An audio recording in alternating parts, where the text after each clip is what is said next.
दोस्तों नमस्ते प्रणाम। मैं हूँ उर्मिला रावत। आप सभी का स्वागत है मेरे ब्लॉग में। कैसे हैं आप लोग? उम्मीद करती हूँ कि आप बहुत बढ़िया स्वस्थ और मस्त होंगे। तो दोस्तों सुबह का टाइम है, 11 बज चुके हैं और मैं आज आ रखी हूँ धरना स्थल।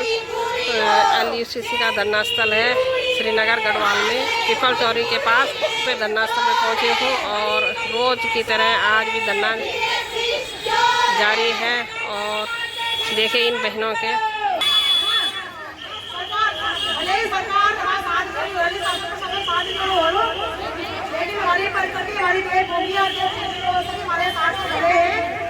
तो हम समाज के माध्यम से अपनी सरकारों को जवाब भी देना चाहेंगे, आगाह भी करना चाहेंगे और दोषों के नाम भी देना चाहेंगे। जल्द से जल्द पीड़ित लोगों का भुगतान कीजिएगा, अन्यथा आपको 1 तारीख से देहरादून की सड़कों पे मातृशक्ति का रौद्र रूप देखने को मिलेगा और आप झेल भी नहीं पाएंगे।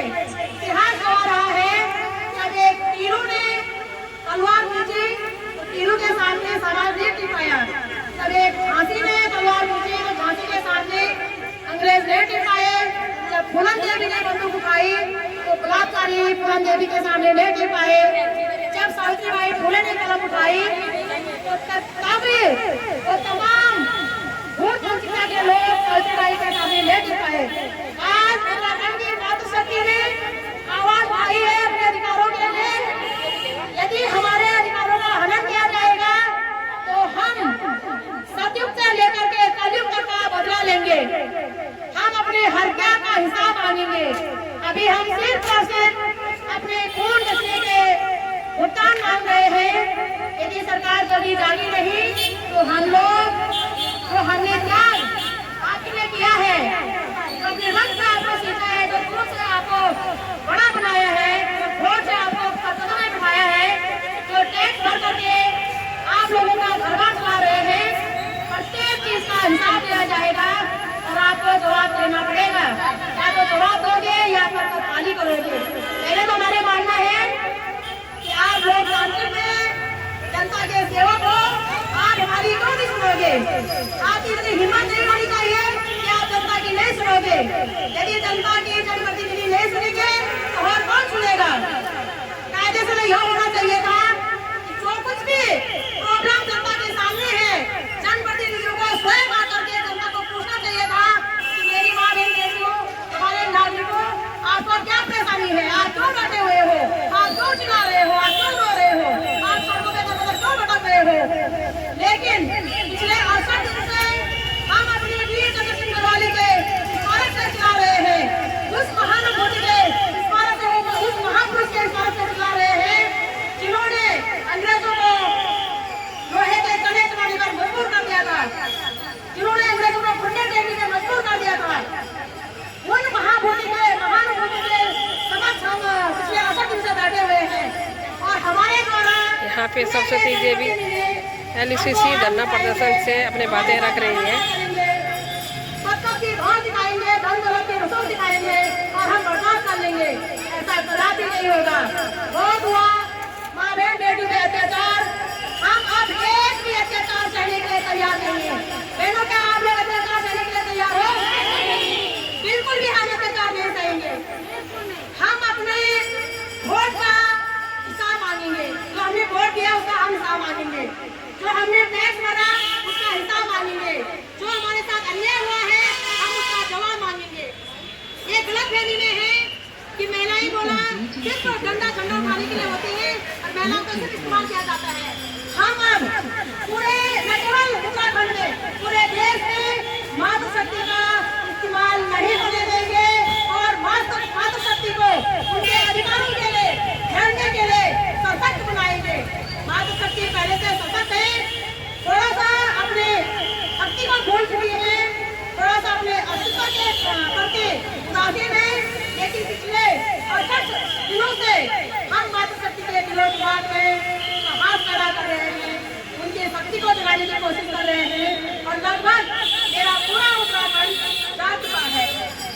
शासन प्रशासन गलत नहीं लेना रहे कि वो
ऐसा ना अब हमारे कृषि मंत्रालय है ना, कृषि मंत्रालय का भरोसा तोड़िए कानून से है सरकार ने। अब आगे वीडियो बना बोलिए इनके आगे आगे उनका कितना कुछ बता दे संजय कुमार का नाम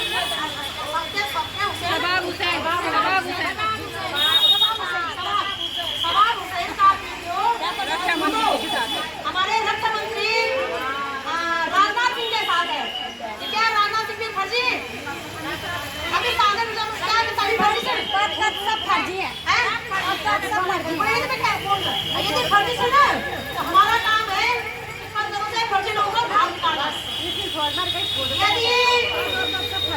यदि ठाकुर सर वो ठाकुर फोटो हमारे से हमारा समझ हमारे प्रधानमंत्री ने ये मुझे कंपनी वाला बात सुने तो आज करते था हमारे उच्च अच्छी लोग गए और तो घर हो हम अपने देश को बाकी लोगों के हाथों नहीं रोक सकते भाई, है ना। अब कुछ साफ ये में से कुछ में ये जो साथियों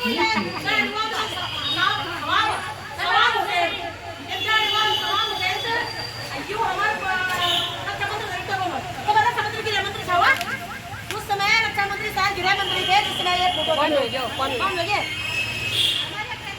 या उस समय हमारे राजनाथ शायद गृह मंत्री थे और गृह मंत्री जी डकैतों के साथ क्या कर रहे हैं हमें जवाब दें। यदि वो डकैत और कंपनी फर्जी थी तो गृह मंत्री भी फर्जी है, तो हमें अपने रक्षा मंत्री को भी हटाना चाहिए, अभिनव हटाना चाहिए। जब रक्षा मंत्री फर्जी वालों तो जैसा रक्षा कानून मोड़ गई, जब गृह मंत्री फर्जी वालों तो देश का तमाम चीजें गृह मंत्री के हैंड ओवर होते हैं, तो कैसे देश चलेगा फिर। तो हम मांग करते हैं या तो ठगों को पकड़ के दिया जाए, उनकी संपत्ति को कुर्की किया जाए, लोगों का पैसा दिया जाए, या फिर पद में बैठे लोग अपने पदों से इस्तीफा दें। आपकी बस की बात नहीं है देश को चलाना। हम अपना अधिकार मांगते नहीं किसी से भीख मांगते। गृह मंत्रालय होश में आओ, होश में आओ, होश में आओ। गृह मंत्रालय होश में आओ, होश में आओ, होश में आओ। हम आपके साथ क्या कर रहे हैं कारण बताओ, कारण बताओ, कारण बताओ। हम आपके साथ क्या कर रहे हैं कारण बताओ, कारण बताओ, कारण बताओ। कृषि मंत्रालय होश में आओ, होश में आओ, होश में आओ।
हम अपना भुगतान मांगते, नहीं किसी से भीख मांगते। निकले